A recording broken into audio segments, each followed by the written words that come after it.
Hello lovely people, I'm Catherine and welcome to this week's Slow Stitch video.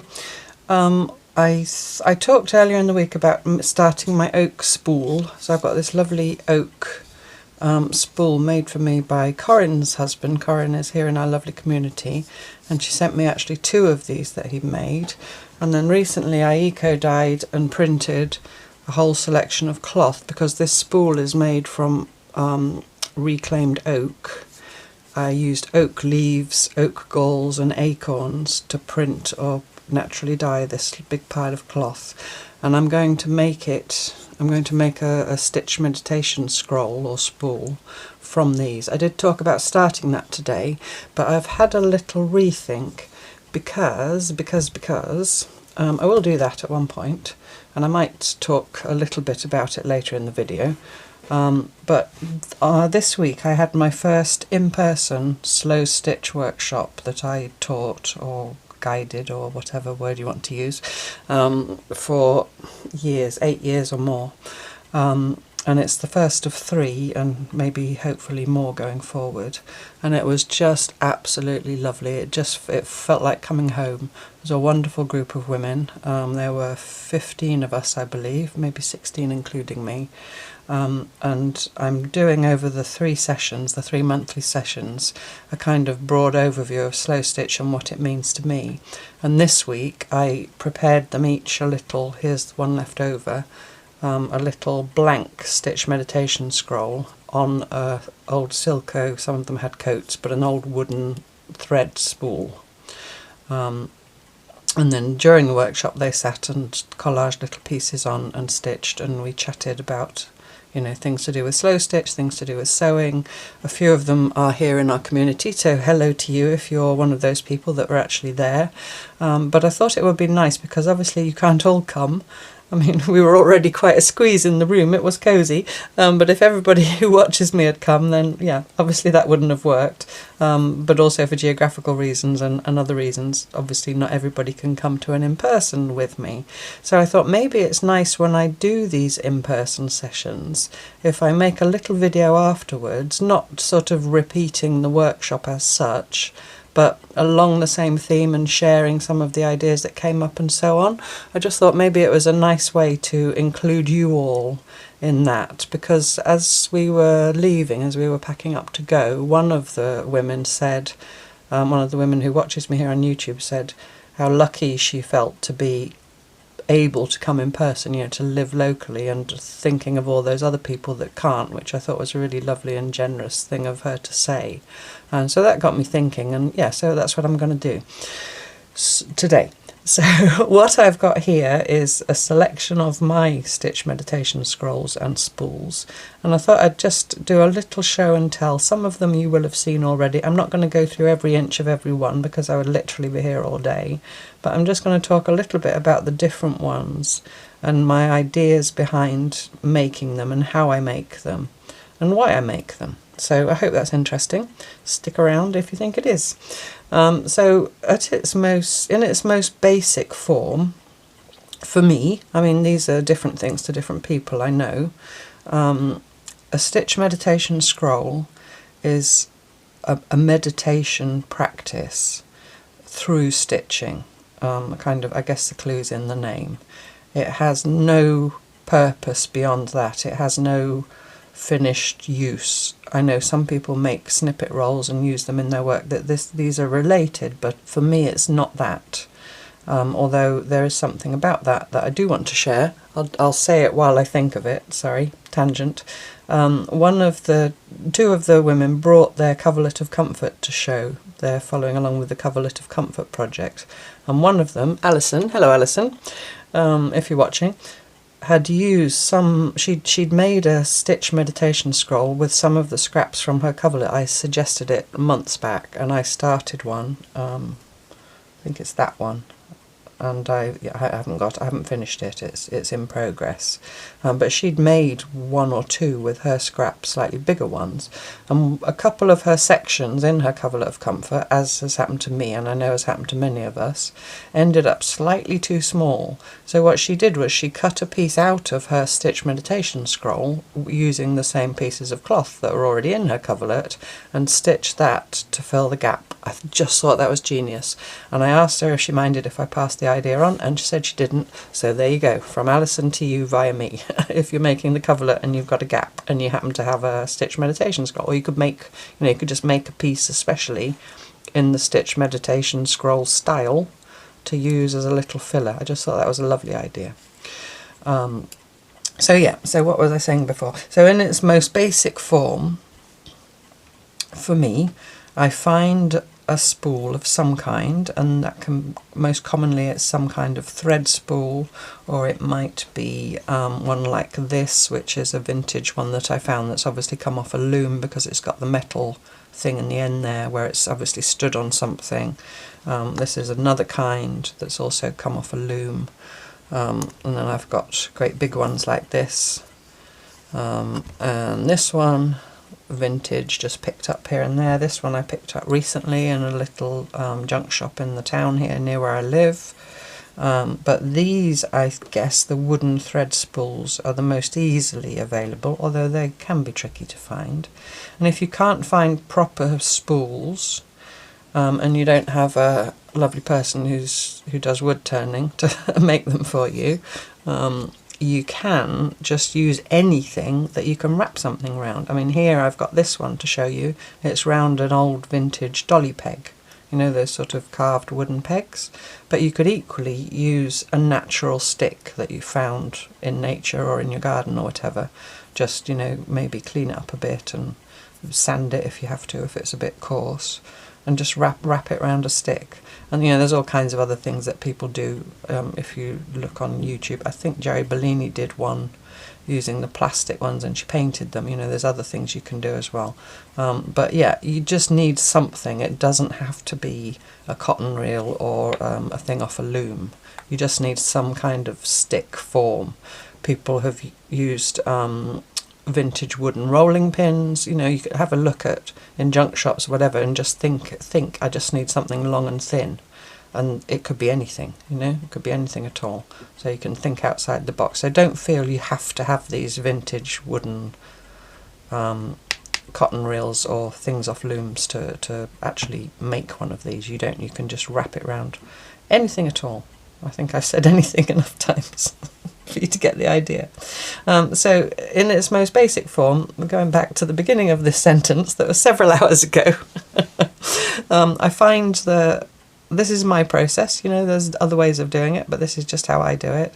I find the thing I'm going to wrap around, and then I get a piece of very soft old sheet, and I make sure that it's nice to stitch through just by running an empty needle through it. And then I tear a strip that is the width of the spool by a certain length, and the length varies. This, like I said, I prepared for the workshop, and I think these strips were about 18 inches long. I don't measure them, I just go by, whatever length. You can also work on shorter lengths and then add more bits on as you go, but that's not really how I work either. I'll talk more about that later. Well, sometimes I do. Sorry. But I'm just talking about the fundamental core of a stitch meditation scroll, and then I'll go on a bit later to talk about variations, because this is what we made in the workshop yesterday, or this is what they made. I didn't really make one because I was busy talking and So then once you've got your long strip, you get a little pile of precious scraps, or just all scraps are precious, and you can use your teeny tiny scraps for this. Like if I show you on this one here, you see this is one little scrap, just this piece here. It's barely an inch square. There's here a very long thin strip torn off something. And if you don't have scrap baskets at the moment, or your scraps are bigger than that, I would suggest maybe grabbing a little empty basket. This one's got my glasses in. A little empty basket like that, and just saving, if you're a stitcher, I imagine you are, otherwise why are you watching me? Or maybe you're not yet, maybe I'll inspire you. But anyway, you just start a little tiny basket of just those teeny tiny scraps, because a handful is enough to create a scroll like that, which is quite a chunky one. So you see that one's much longer, you see, and it gives a much different look. The little spool is the core of it, and it goes on, and you could make it even, it can get as big as you want. Whereas some of them, like this one for example, sits much more inside, because this spool as well, it goes in like that. Some of them go in like this one, and others are straight. The Silco thread ones are just straight.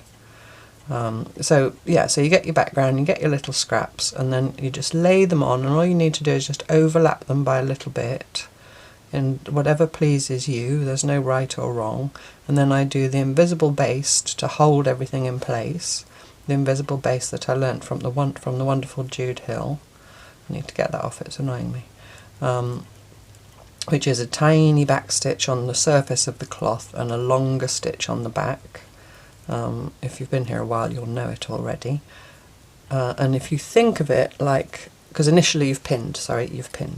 I didn't talk about pinning. You pin your bits on, and then I like to get all the pins out before I do the stitching. That to me is very important, because the process of doing the actual stitching, that's where the meditation comes in, and you don't want to be stopping to take pins out or getting your thread caught around pins. So yeah, so once you've laid all your bits on, pin them all in place, then you do your invisible base. And if you think about the little back stitches, there's little tiny dots of glue. In fact, Jude also refers to it as glue stitch. It's not glue, it's thread and a needle. But you just think of it as a little tiny dot of glue, so you're just putting that little back stitch wherever is necessary to hold excuse me, all your collage pieces down, or your little scraps of cloth down. And then once you've done all that and you've got all the pins out, you've then got a meditation scroll ready to go. And this is one that I've pieced some time ago, I think back in France even, and it's quite a big one because it was a big spool. You see on the back how my basting stitches go all over the place, because I've just done a little stitch wherever. I hope you can see I've used a neutral thread. This old sheet was tea dyed, just, you know, it doesn't have to be, but it's what I had. So now I've got this that doesn't really look like much. In fact, it looks a little bit like a dog's breakfast. I've done a bit of stitching here and there. Actually no, I haven't. That's a bit of my old pinny, so it already had the stitching on it.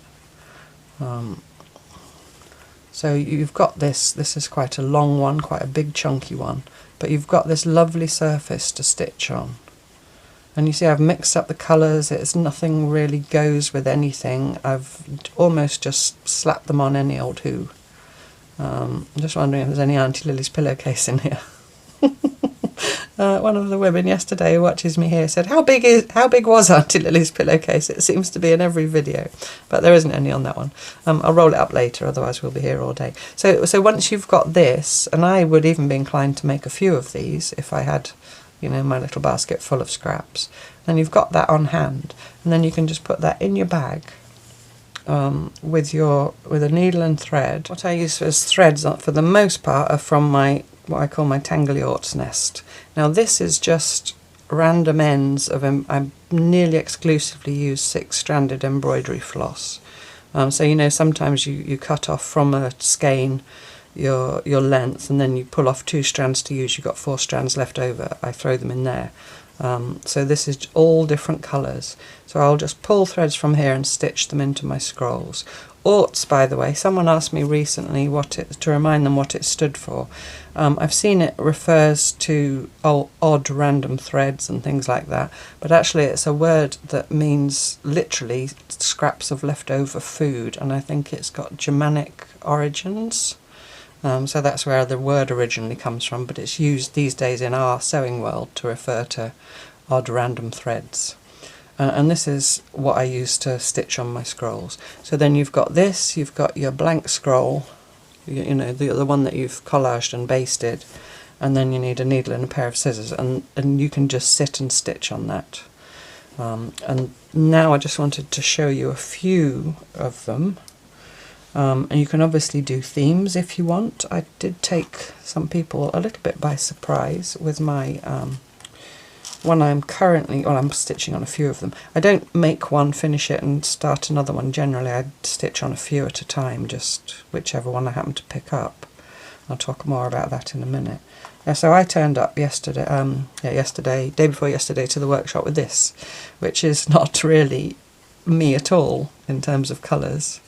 And actually I've gone very colour themed, because I've even chosen some, not from my orts, but some, well, there's a whole skein there and some leftover, bigger leftovers right around lolly sticks. But I just felt like I was sorting out scraps for the workshop, and a couple of bits of cloth drew me, this bit of sari silk, and there was another little piece, this long orange piece that came from a friend of mine. She'd done some printing on it, and this is some of my walnut dyed silk, and they just started playing nicely together, so I just felt inspired to make a brightly coloured one, in all the hot colours. So I did, and then I've stitched, and this is probably a good one to show you for the stitch. I stitched parallel lines of running stitch, and on the whole that's what I do, and I'll talk more about that in a minute, but just for the technicalities of it, if you like. So I'll just stitch parallel lines of running stitch. You don't need to worry about going wonky. If you go wonky it's fine, but it's pretty much easier to stay straight, especially on a narrow spool, because you're never very far from the edge, so there's always somewhere you can eyeball to keep your lines straightish. But really don't stress about it, just stitch. And then when I've gone over it all like that, and my stitching lines usually end up just under 1/4 of an inch apart, I just felt like doing more stitching, so now I'm going back in between. I hope I'm in the right place and you can see. So I'm now going back in between those lines of stitching with more stitching.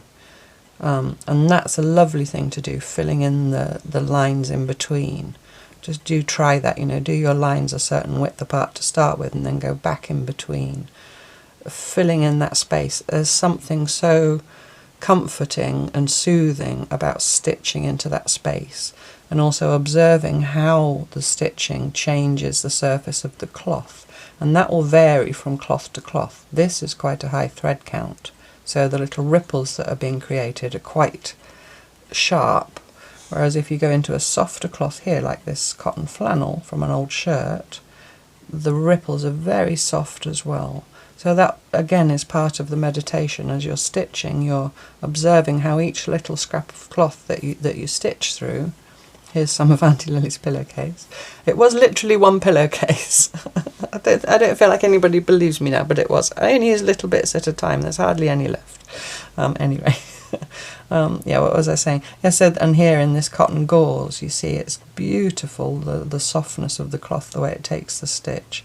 And then this is a more modern scrap of quilter's cotton, and the stitches sit more. They don't go in and out of the valleys. They stretch across more. And again, with here this higher thread count, this hot pink colour. So while you're stitching, because you've got potentially tens or dozens of different cloths on your piece, you can observe as you're stitching how the stitch reacts with the cloth, and that's absorbing. Because to meditate, it's not about, I'm not an expert in meditation at all, and this is my meditation, but it's not about emptying your mind. You can't empty your mind, and you wouldn't want to, really. It's about absorbing yourself in some kind of process, so that things that are maybe troubling you or causing you anxiety get pushed away, and then your body relaxes and you're in the flow and in the zone. And of course, when we love cloth and stitching, we've got that beautiful tactile nature of cloth that we're holding in our hands. It's just, that for me is the meditation.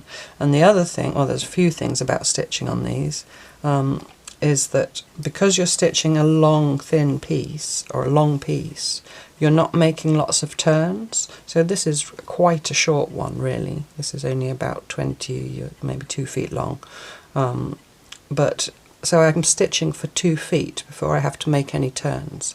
And of course you can stitch in other directions if you want to, but for me, I just like that process of just stitching a long line, and that really gets you into the flow and the rhythm of it. Just to finish off talking about the technicalities of the stitching, the other thing I do every now and then, and this is just a little quirk of mine, trying to find somewhere where you can maybe see more clearly, is if I'm stitching my line, here we go, if I'm stitching my line here along the edge of this orange piece, and the line naturally is going to fall just off the edge of this yellow piece, instead of carrying on there with my running stitch, I turn and I just do, or I don't turn, but I turn my stitches, I just do these little overcast stitches over the edge. And it's just a little gentle change in the rhythm, and it just deals with that problem, if we're going to call it a problem, that issue of your line of stitching coming right up against an edge. Do you see what I mean? If it was a bit further down, I would just stitch close to the edge, but if I carried on my line there, it would have been hidden really off that edge of cloth. So, and also there would have been a 1/4 inch of this yellow unstitched, and so the edge might have flipped up and been a bit annoying because it's not a pleasant fluffy edge. I mean, here it's fluffy, so I'm happy to leave it, but here it's a cut edge. So yeah, so that's just something I do. But you know, you might find your own things that you do when you're in the moment and stitching on these. And that's why, because there's no forward planning, which is, you know, with a lot of slow stitching, there's no forward planning, it's in, not much forward planning, it's sort of in the process. But with these, because it's that element of they're only for their own sake, the finished object is almost irrelevant. I mean, it's not, I love having them, and I love having a few of them, and they're lovely to hold and look at and all the rest of it. But the main purpose of them is the making, is the process. My original Stitch Meditation Scroll video, which is over a year old now and has had 480,000 views. I just had a look this morning, that's incredible. I think the most common question I was asked was, what are they for? Which I took a little bit as a, well, I don't know if that was people that were asking that had actually watched the video, or but I felt that maybe I hadn't explained it very well. So anyway, they're for the joy of making them. They're a meditation. They're the kind of stitching equivalent of sitting and meditating. So yeah, so there we go. So that's my bright one that I'm currently stitching on. The other thing I wanted to say about stitches is, and breathing, because when we talk about meditation, you know, just as meditation, there's a lot of focus on breath, isn't there, and on breathing. You can think of the stitch as a breath. So if you, this is not my own original idea, this is Claire Wellesley Smith, who wrote the book Slowstitch and whose ethos I follow. As far as I'm concerned, she defined Slowstitch for me, as I already had understood it but hadn't put a name on it. And yes, in her book Slowstitch, she talks about the stitch as a breath. And I don't think I've ever mentioned that before, and I mentioned it in the workshop, so now I want to pass that on to you all. I'll talk again also about why I leave a needle in sometimes. So as you take the stitch, clock's now going to chime, but only one because it's only half the hour. So as you put your needle into the cloth, that's the breath in, and as you come out of the cloth, that's the breath out. So you can literally breathe with your stitching. I can't do breathe and talk, but I'll exaggerate the breathing so maybe you can hear it. Heavy breathing, heavy breathing warning.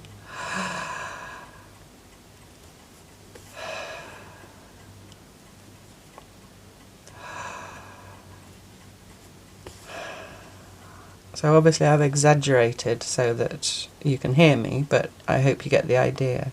So, you know, if your mind is racing or you're feeling anxious or whatever, I talked recently about some anxiety that I've had myself, and you've got some of these on hand, or even one of them on hand, then you can stitch and breathe. If you're someone who, like me, finds it difficult to just meditate, you can stitch and breathe. And now I've got a needle and thread in my hand, I have to carry on stitching. Yeah, another little tip that I'm sure other people have come up with, but I didn't get this from anybody, I thought of it myself, is if you're someone who sometimes knows that you lose your mojo, you lose the desire to stitch, but you know that you'll feel better if you do. I hope you understand that. I know that I sometimes I'm really tired of an evening and I sit and I just want to, you know, watch television or whatever, and I know I'll feel better, more relaxed if I've got some stitching in my hand. But I can't be bothered to go and find a project, or, you know, find the threads, find the needle, find the scissors, go and get, because I can't be bothered, I'm tired, I've collapsed on the sofa. In a little basket next to me is always something, usually a meditation scroll of some kind, with a threaded needle in it, mid-stitch. So all I need to do is reach out my hand, pick that up, and take the out breath of pulling the stitch through, and I'm away. And I might just stitch until that thread runs out, but usually I've got myself in the zone by that point, and you know, I stitch on. I stitch on for longer. So that's why I often will leave a threaded needle in. I've obviously got, well, not obviously, maybe you don't know if you're new here, but I have a dog and a cat. There's no small children here, but obviously you need to be careful if you've got pets or there are small children around, always with sharps laying about the place. And actually in a scroll, for safety's sake, although that won't be then taking the next stitch, you can park your needle that way and then wind it in, you know, and then wind that back round its spool. And then that will be quite safe, unless you've got a dog that likes to chew your spools, but then I wouldn't want, luckily mine doesn't, but if I had a dog that did, I would put them up safe out of the way anyway. But you know, the needle's now that way and it's safely in there, so you could do that. So that's really, and I've put that in here, in my new nettle pouch that I made recently in a video a couple of weeks ago, because I'm going away tomorrow overnight and I want to take that with me to, if I have a quiet moment, to stitch on my nice big nettle pouch. And there's also a box of little applique pins in there, that's why it's rattling, that I took to the workshop for people to use if they didn't have them. So all of these here are, I won't be able to fit them all in my hand. There's too many of them. Let's put them here in the little group. All of these are kind of the basic ones, if you like. This little set here, collection, whatever. Let's put him label up. So these are all the basic ones. So when I filled them with stitching to whatever level I want to, and sometimes I just put a pin in them. This one's still got thread attached, so there must be more stitching to do on it. And this one as well, I made a little label and put my name on it. But sometimes I just put a pin in them, even when they're finished. But other times, if I feel like it, you know, there's no obligation or pressure, I make a little closure for them. So this one here has got a vintage hook and eye stitched onto it, just to hold it closed. That one's just got a pin. And this one has got a nice shanky button stitched on, and then here I had this little twist of sari silk ribbon, and I just stitched it there. It's really big and fluffy, but I love it. I just stitched it on there so there's a loop, and then the loop goes around that nice big shanky button. You know what I mean by, you know, it's got a shank rather than the holes. So that one's closed like that. This one I've stitched slightly differently, I'll show you in a minute, but I used the same technique to close it, just a little loop of threads of cloth twine and a button. That's also only got a pin. And this one here has got a button, but I made an actual buttonhole. Now I did it not the proper way, I just cut a hole and then overcast stitched around it. But you know, it's good enough. And this one also has got little bits of lace on, so you have to wind them up to how tightly you think you want them wound, and then judge, you know, where your button's going to go. And this one I've turned the end over as well and just stitched it down. I just felt like it, but again, there's no right or wrong. And sometimes I attach them to the spool in some way. I can't remember if this one is attached. Yes, so that one I've attached, and I think I've just stitched, there's some stitching in there. It's super awkward to do, especially with these deep spools that go right in, but I've just done one wrap, and then through there I've just taken a few stitches just to hold it. You could, if you wanted to and you didn't mind using glue, put a couple of dabs of glue on the spool and put the first wrap around and glue it down. You could just leave it loose, you know, that's up to you. But And it actually as well, I'm not going to wind it all back up, but maybe I will just while I'm talking, see how far I get. I like unwinding them and winding them up. I mean, I do look at them from time to time, sometimes. Like I'm looking at this one now, and I'm noticing that I did all kinds of different stitching on this. I've done some French knots and some cross stitches. You know, you don't have to always just do the running stitch. There's no have to. Now, what was it that someone shared yesterday? Smog. I say don't should yourself, and I said it yesterday on Wednesday in the workshop. And someone said, oh yes, it's smog, you have to avoid smog. Should, must, ought, got to, in terms of using them on yourself. So don't should, must, ought, or got to yourself. Obviously there are things you know, but anyway. I thought it was good advice. So yeah, so that's that one. And I love that one with this little button. And I do like these spools with the inset, because you saw that was quite a long scroll, but it's flush with the edge because the spool's got that inset. But then on the other hand, I also like these, where they come out and out and out. They're just different, equally nice and in a different way. And this is actually a wooden spool from Bradford, which is a town in Yorkshire where my mother's family are from. So I liked that one as well. So you can also make, you can also do different kinds of stitching. This one was really just to show you the clothes peg. Oh, and I put a piece of lace that I've eco-dyed. I sewed that on. I made the end pointy just by folding it in and stitching it down to make a point. And then I stitched this piece of lace on halfway its length, or slightly off halfway actually if you look. And then I stitched a button over, but that just ties then in a bow around. So it's just a tie. You could have a loose tie. Some of the larger ones are just tied with a tie that, you know, isn't attached. You can do all kinds of things. This one, the stitching slightly different. It's done in exactly the same way, with the collaged bits of cloth on the long strip to start with, but I felt like doing lots of couching. And couching, where you lay some kind of fibre on and then stitch over it, it lends itself very well to these spools, because, you know, it's a long thing to do, and it goes. Oh, here comes Fred. Are you coming through? Passing through. Good boy. You're sitting in the sun on the windowsill. Yeah, so I felt like couching, so I've couched on this, which is maybe 1.5 inches wide.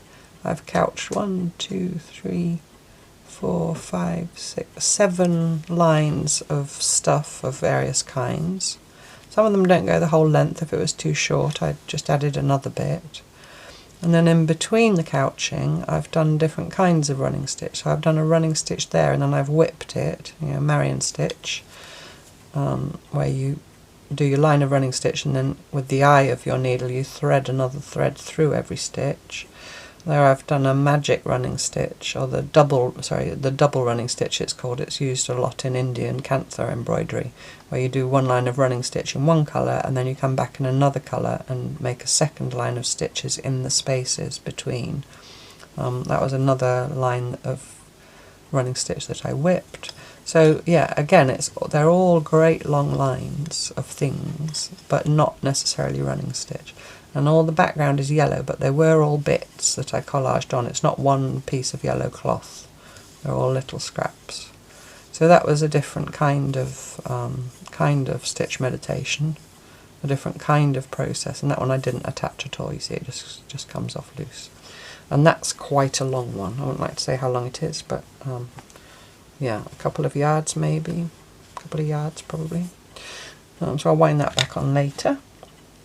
This one here is a memory scroll. So I'll just get the pin out and put it in a pin cushion. This is a memory scroll. Now this is, the backing is some old sheet that I dyed with indigo, and this colour blue was my dad's favourite colour. And the surface of the scroll is pieces of his silk shirts. He used to love wearing silk shirts. And actually, instead of collage, I use cloth weaving to put them on. So I put long strips, I'm trying to see how many, just three long strips. The whole thing's about 4 inches wide. So I've done 3 strips of his shirts going that way, and obviously I will have joined them, or just added a new bit as I ran out. So I laid those on, and then I wove shorter strips through. So under, over, under, and then over, under, over. Because the silk is very, very fine. Here's a bit of it left, because I'm thinking of fashioning the tie out of this somehow when I'm done with the stitching. So that was cloth woven because it was so thin. And that has made a beautiful surface to stitch on. And I stitch on this, I've been working on this for a few years now actually, and I have got saved some of this blue. I'd put it with it in case I want to add another length, but I don't think I will. I think it's long enough as it is. And I just picked it up the other day and started stitching into it again with this gold colour. I'd been doing blue and I did one line of red. So sometimes I'll choose the colours, other times I'll just pick at random from my orts. It just depends what mood I'm in. But this is a lovely way to make something with a loved one's clothing, or something that reminds you of a loved one. And then you've got this little memory scroll, and this was given to me by a friend. It's some kind of, I don't actually know what it's from. If you know, it's got little holes in. It's obviously some kind of spool off a loom of some kind, but it's beveled. So that's what my dad's memory scroll goes around. And I left this long end here. What I think I might do is split it up its centre and then cloth twine it when I'm done. And I left this as well because I might do something fancy with the end, double it up or something. Sorry, my voice is going croaky. I've had that cold. It's gone now, I'm perfectly fine, but still getting a bit of a croak.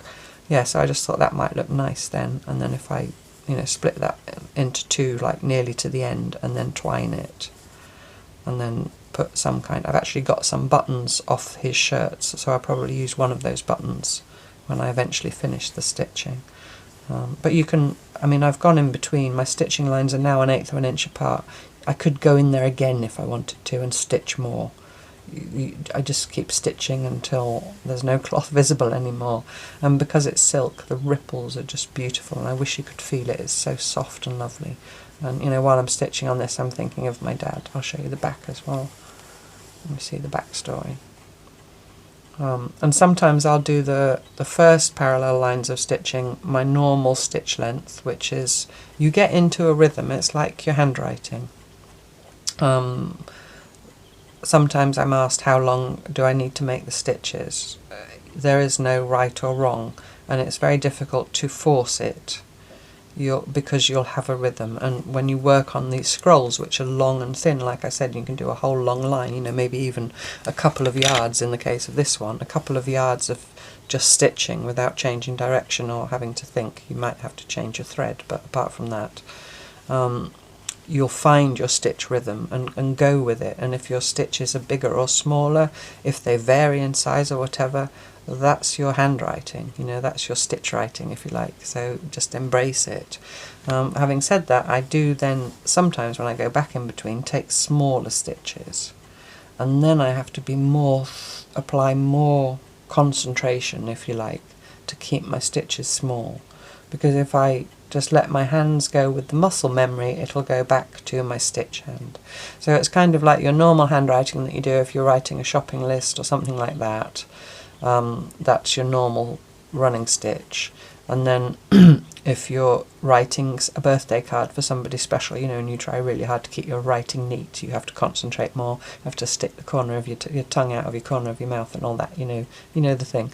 That's how I do the smaller stitches, so it's just a different aspect to it. So a memory scroll, so that's another thing you can do. And that could be, like I said, for a loved one, or it could be to remind you of a certain event or a certain moment. Maybe you were having a lovely walk and you came across a big patch of beautiful purple flowers and it lifted your heart. You could go back and make a little scroll using purples to remind yourself of that lovely moment. It doesn't have to be some big major thing. I think you can come up with 1,000,000,001 ideas of your own as well. These are just my ideas. What else? How are we doing for time? We're doing okay. I'm not up to the hour yet. This one here, this came from a project that I did in the woods when I used to live in France. This was one of the bundles that I buried in the woods, and I stitched it first and then I buried it. And this was a rare example of me stitching on only one layer of cloth. And it's very coarse woven cotton, and I frayed it. It's a bit of old sheet. I frayed it very much to get it really fluffy. And on this one I stitched words. And the words are the botanical names of many of the plants that grew in the woods. Geranium robertianum, and then I put a little cross in between. And I can't remember if I certainly didn't mark the letters. I might have marked lines, because I'm looking how straight it is. I might have drawn some pencil lines. I'm not sure, maybe I didn't. Or actually I might have just counted, because the weave is so coarse, the height of the, just made sure I went in the same hole of the weave each time, because I can see it. It's almost like, what do you call that stuff that you do counted cross stitch? Aida. It's almost like that, it's such a coarse weave. So yeah, so you could stitch words onto scrolls. You could stitch your favourite poem, or your favourite piece of writing or whatever. So it doesn't have to be just running stitch. This was specifically for that woodland project, Gallia moderatum, sweet woodruff. And then that's lovely to sit and read the words. You could just stitch words that resonate with you. If you've got, I know some people have favourite words and some people have words they don't like.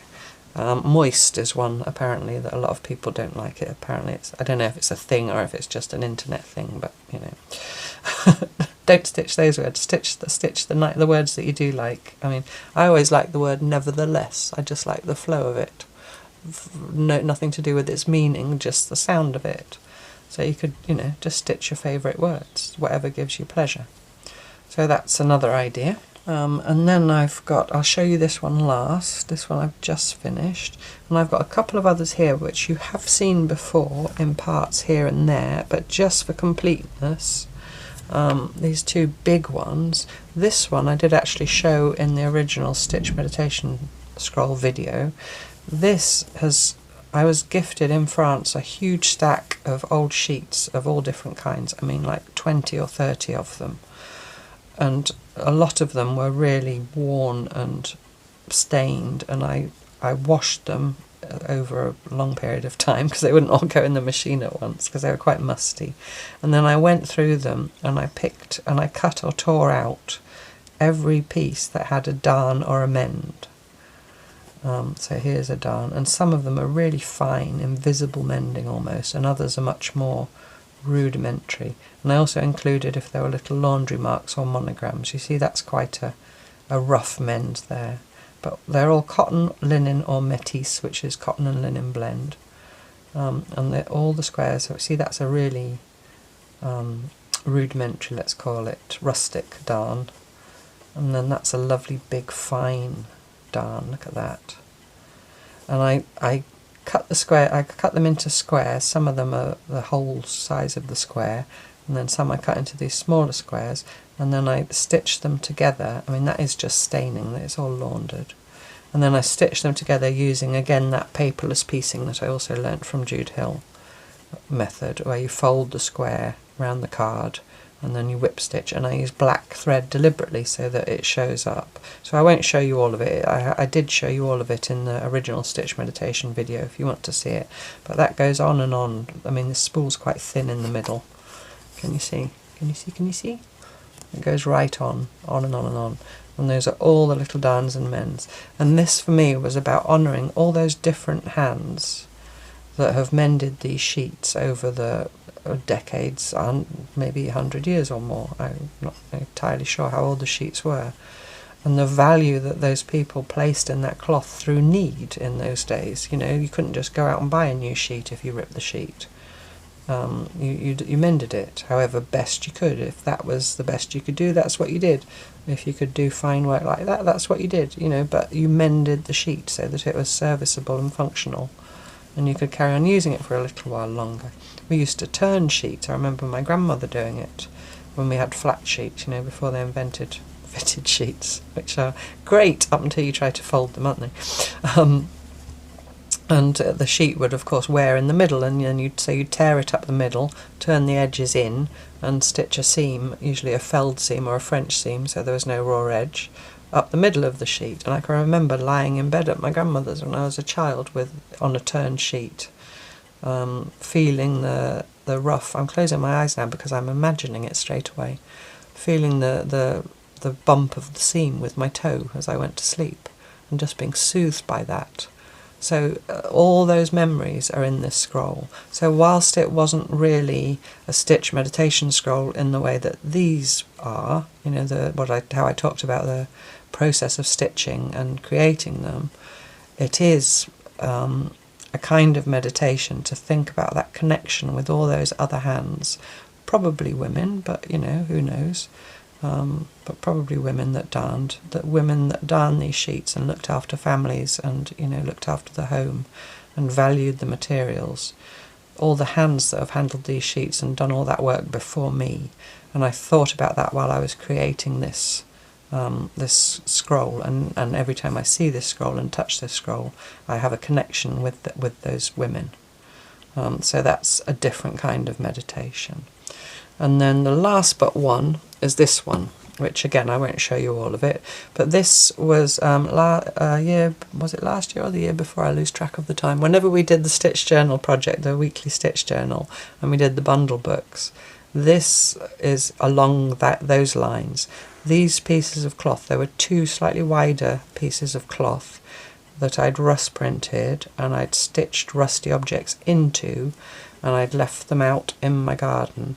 And I'm thinking it was probably 11 or 12 years ago that I first started this process. And then I moved house, and I was stitching into I'd got them in and I'd washed them, and I was stitching into one of them further. And I was sat outside in the garden and with a friend, and I was stitching. We were drinking wine, and one of us, I won't reveal who, me, knocked the wine over. It was red wine, and it went onto the work, and I mopped the work up with it because it's tannin, you know, natural dyeing. Red wine, by the way, you won't get the purple colour. Don't get excited. It's anthracene and it won't last, but it is tannin. So that happened to it. So that memory is in this piece. And then I took it with me to France, and it hung outside for a good few years in France on the side patio where I used to do my natural dyeing, when my fire pit was and everything. No, I had big rusty chains hanging from the stones on the wall that I'd found in the fields and in the barn, and so it had all the rust of the chains against it for all those years.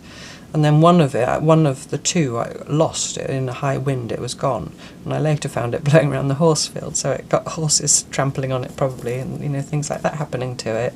And then at one point I thought, right, I'm going to take them in. I think probably after I found them in the horse field, took them in and washed them properly. I just put them in the washing machine, and some parts disintegrated, you know, but that's all part of the story. And then I had this other piece of drop cloth. Actually, it was an old sheet I've been using as a drop cloth on my table to protect my table when I was eco printing, so I used sections of that to back it, and that's also really old and soft. So now I've got this beautiful soft cloth that you couldn't make in an afternoon. You know, it's taken all those years of the spilled wine with my friend and the horses trampling on it and it blowing away, and you know, all the other stuff that's happened to it. Me sewing the rust. I took the rusty things out again, by the way. There's no rusty things in there anymore. And now, every now and then, I stitch into it. And this has also got a needle in it somewhere. And it's got some pins, because some of the pieces are so fragile they just fall off. They need to be stitched. But you can stitch even that, where that cloth there is so fragile. If I pulled that any harder, it would tear. You can, just by doing seed stitch or lots of running stitch or something over it, you can bond all those layers together. So this is an ongoing meditation scroll, if you like. I don't think it will ever be finished. At one point I might go and bury it in the woods here, and that's public land, and that might make some of you go, oh, what if it gets lost? If it gets lost, it gets lost. That will be part of its story, you know. There's nothing in here that won't biodegrade. I would never put anything that wouldn't biodegrade into nature. Or I might hang it here outside in the garden for a while, if I'm unsure about putting it in the woods. Now I say that. Now I just blithely say, oh, if it gets lost, it gets lost. I think, no, I don't really want to lose it. What I could do is take some of it off just detach part of it and just put part of it in the woods. That would be another idea. So I could just go somewhere where there's a join here, maybe just and unpick that, or just cut that. Wouldn't even mind cutting or tearing through my stitching, because then when you recombine it, it just becomes more and more beautiful. Sorry for the noise outside, by the way, somebody's doing something. And on this I've done all kinds of stitching because it's wider, it's about 6 inches wide, and it's very long. It's a much more substantial piece. But again, there's something about this scroll format where, I mean, the earliest books were scrolls, where you roll it up and you don't see it. You only see, I won't roll all that up again, but you know, you only see the outside turn of the thing. The rest of it is to be discovered. And also from a practical point of view, now I live in a tiny house, this little park home, I don't have a lot of wall space to be hanging my work up everywhere. And it's a shame if it's just all rolled up under the bed, as some of my older work is, inevitably. But these little spools, I can have them in rice bags or in baskets around the place, and I can enjoy them. You know, I can see them, and I can unwind them and look at them and wind them back up. So from a practical point of view, in terms of displaying my work, I also like them for that reason. Right, so I've got one more to show you, and that's this one, because I've just finished it. And I was quite pleased with the closure as well. It just sort of happened. Now this was a piece of raw silk noil which I eco-printed when I first lived here just over a year ago with leaves from my local wood. And I then tore that up. I made a video about it. There's a whole playlist on my channel of eco-printing, and it's probably in there. I'll try and remember to link it otherwise, but I'm pretty sure I did it here and not on Ko-fi. Can't remember now. But anyway, so I tore the eco print up and recombined it, and that's something I do a lot, and that is what I will be doing with the oak spool when I get around to it. It improves it, it only makes it better. I know it seems hard when you first start eco printing. I remember to tear up your lovely pieces of cloth that you've created, but for me that is what they're for. It only improves them, and it gives you all these lovely things to respond to when you're stitching. So this is obviously more than just running stitch. I've done all kinds of stitching on it, and I've stitched it here sitting on the sofa. I've taken it to the beach with me and stitched on it there. I've sat in the woods and stitched on it, and I have also attached it. I left a piece of the backing uncollaged, and then I've stitched that round. I think I've done 2 lines of running stitch just to hold it. And it's now finished, so I made the closure.